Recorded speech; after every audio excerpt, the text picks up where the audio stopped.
The flickering neon sign cast a sickly yellow glow on the grimy alley. The air was thick with the scent of rain and decay, a fitting backdrop for the secrets that thrived in the shadows. Rain lashed down, each drop exploding in a miniature firework on the cracked asphalt.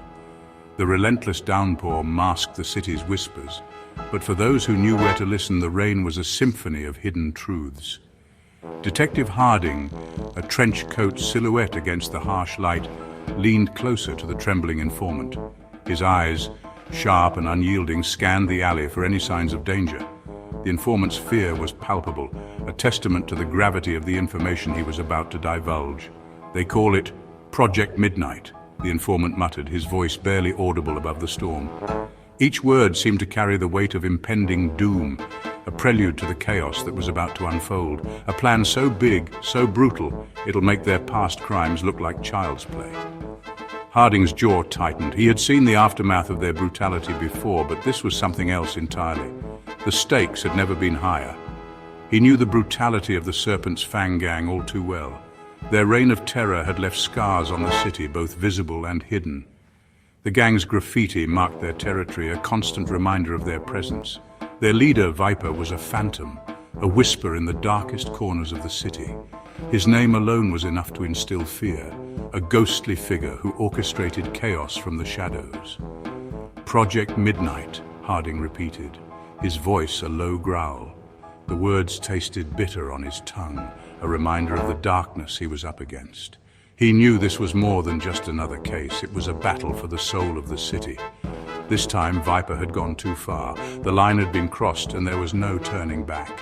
Harding's resolve hardened, his mind already racing with plans to dismantle the operation. This time, Harding would be ready. He would confront the darkness head-on, armed with determination and a fierce sense of justice. The city needed a hero, and he was prepared to be that hero, no matter the cost. Harding's apartment was Spartan. A single bed, a desk piled high with case files, and a wall plastered with photos, each marked with red crosses. The room was dimly lit, the only light coming from a flickering bulb that cast long shadows across the room. It was a place of obsession, a shrine to the unsolved mysteries that haunted him. Faces of victims, their eyes staring accusingly. Each photo told a story of a life cut short, of dreams shattered. The red crosses were a constant reminder of his failures, of the justice that remained elusive. He stood before the mirror, the flickering gaslight illuminating his face. His reflection was a ghost of the man he once was, a man worn down by years of relentless pursuit. Weathered, etched with the scars of countless battles, yet his eyes, they burned with an almost unnerving intensity. Those eyes had seen too much, endured too much, but they still held a spark of determination. He remembered the fire, the screams, the helplessness, his family gone. The memory was a wound that never healed, a constant ache that drove him forward. It was the reason he couldn't rest, couldn't give up. He dedicated his life to ensuring no one else would endure such pain. Every case was personal, every victim a reminder of his own loss. He pored over the files, each detail a piece of the puzzle he was determined to solve. Picking up a worn leather holster, he strapped it on, the weight of his service revolver a familiar comfort. It was more than a weapon, it was a symbol of his resolve, his promise to the fallen. Tonight he walked into the belly of the beast. The city was a labyrinth of shadows and danger, but he moved with purpose. He was a man on a mission, driven by a past that refused to let go, and a future that demanded justice. The abandoned warehouse loomed before him, a hulking shadow against the storm-racked sky. A shiver ran down Harding's spine. This place reeked of despair, of secrets best left buried. He slipped through a broken window, his senses on high alert. The air was thick with the smell of stale sweat and cheap cigarettes. He could hear muffled voices, the clinking of glasses. He crept through the labyrinthine corridors, his hand hovering near his holster. Each step was fraught with danger, every shadow a potential enemy. He had to find Viper, stop Project Midnight before it was too late. The door creaked open, revealing a dimly lit room. A dozen hardened criminals turned, their eyes widening in surprise. In the center, seated on a makeshift throne of crates, was Viper. His face, half hidden in shadow, was a mask of cold calculation. "Harding," he hissed, his voice a venomous whisper, "I've been expecting you." Harding stood his ground, his gaze unwavering. "Project Midnight ends tonight, Viper." Viper laughed, a chilling sound that echoed through the room. "You are a fly detective," he sneered, buzzing around a spider's web. He gestured to his men. "Take care of him." The warehouse exploded in a cacophony of gunfire. Harding dived for cover as bullets ricocheted off the walls around him. He returned fire, his shots precise, each one finding its mark. He fought his way towards Viper, using the chaos as cover. But for every thug he took down, two more seemed to appear. They were relentless, driven by a fanatic loyalty to their leader.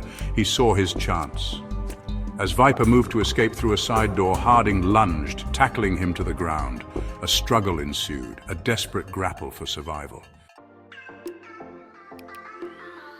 Harding managed to slap handcuffs on Viper's wrists, just as a deafening explosion rocked the warehouse.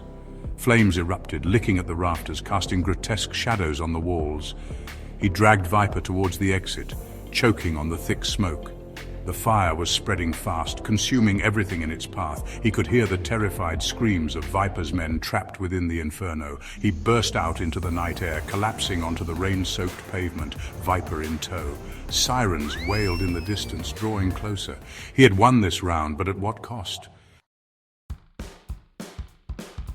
As dawn broke, casting a pale light over the smoldering ruins of the warehouse, the city began to stir from its slumber. The once bustling hub of activity now lay in charred remains, a stark reminder of the chaos that had unfolded just hours before. The early morning light revealed the extent of the devastation, with twisted metal and scorched earth painting a grim picture of the night's events. Harding watched the fire crews extinguish the last of the flames. The air was heavy with the smell of ash and burnt wood. The firefighters moved with practiced efficiency, their faces grim and determined. They had seen scenes like this before, but it never got any easier. Each fire, each loss, left a mark on their souls. Viper, bruised and defeated, sat in the back of a police car, his eyes burning with hatred. His hands were cuffed tightly behind his back, and his face was a mask of fury. He had been so close to achieving his goal, only to be thwarted at the last moment. The defeat was a bitter pill to swallow. "This isn't over, Harding," he snarled. His voice was filled with venom, each word dripping with malice. He leaned forward, his eyes locking onto Harding's with a ferocity that was almost palpable. The intensity of his gaze was unsettling, a promise of future conflict. Project Midnight is just the beginning. The words hung in the air, a chilling reminder of the darkness that still lurked in the shadows. The city streets, now quiet and empty, seemed to echo with the unspoken threats and promises of violence yet to come. Harding met his gaze, his face an impassive mask. He had faced threats before, but something about Viper's words sent a shiver down his spine. He knew that this was far from over, that the battle had only just begun. But he was ready. He had to be. "It's over when I say it's over, Viper," he said, his voice low and dangerous. There was a steely resolve in his tone, a determination that could not be shaken. He had made a promise to himself, to his family, and to his city. He would see it through, no matter the cost. "And I promise you, justice will be served." The words were more than just a statement, they were a vow to bring Viper and his ilk to justice, to ensure that they could never harm anyone again. It was a promise that Harding intended to keep. He turned and walked away, his trench coat billowing in the wind.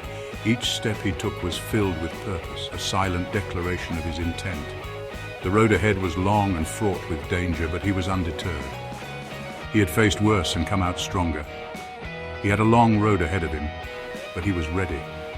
The city stretched out before him, a sprawling maze of streets and alleys, each one holding its own secrets and dangers, but Harding was prepared to face them all. He had a mission, and he would not be swayed. He would bring down the Serpent's Fang, no matter the cost. The organization had caused too much pain, too much suffering. It was time for them to pay for their crimes. Harding's resolve was unbreakable, his determination unwavering. He would avenge his family and protect his city from the darkness that threatened to consume it. The night was dark, but Harding's spirit burned bright. He was a beacon of hope in a city shrouded in shadows, and he would not rest until justice was served.